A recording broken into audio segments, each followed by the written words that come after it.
మహాప్రభంజనంలా సాగుతున్న సిద్ధం సభను చూసి చంద్రబాబు ముఠా తట్టుకోలేకపోయింది.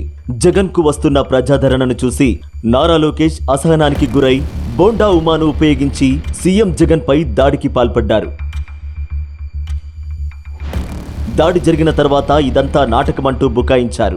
ఏవో కట్టుకథలు అల్లారు. సీతారామాంజనేయుల ఆధ్వర్యంలో ఆర్గనైజ్డ్ గా సానుభూతి కోసం చేపించుకున్నటువంటి దాడి చేసింది ఆళ్లే, చేయించింది ఆళ్లే, ఎదుటి వాళ్ళ మీద చెప్పేది ఆళ్లే. ఇదంతా ప్రభుత్వానికి తెలిసి ఇదంతా జగన్మోహన్ రెడ్డి కనుసన్నలో పాత్రదారులు వెల్లంపల్లి సీను, కేసినేని నాని వీళ్ళిద్దరూ అక్కడే ఉండి జగన్మోహన్ రెడ్డి కంటికి తగిలిన రాయి ఇతనికి కాలు మీద పడితే కంటికి తగిలిందని ఇతను పెద్ద కట్టుకట్టాడంటే ఎంత డ్రామాలు ఆడుతున్నాడో అర్థమవుతా ఉంది. సెంట్రల్ నియోజకవర్గంలో కుర్రోడు కారణం కూడా చెప్పాడు. మా అన్నా క్యాంటీన్ తీసేసాడు, వాళ్ళ ఇంటి పక్కనే అన్నా క్యాంటీన్. ఆ కోపంతో చీకట్లో ఒక రాయి ఇసిరాడు. అది సీఎం కు తగిలింది. ఎవరైతే కేసు బుక్ చేశారో, కేసు పెట్టించారో, దీంట్లో ఇన్వెస్టిగేషన్ చేస్తున్నారో అందరూ కూడా జూన్ 4వ తారీఖు తర్వాత నా పేరు గనక ఇన్వాల్వ్ చేస్తే ఖచ్చితంగా వాళ్ళందరూ కూడా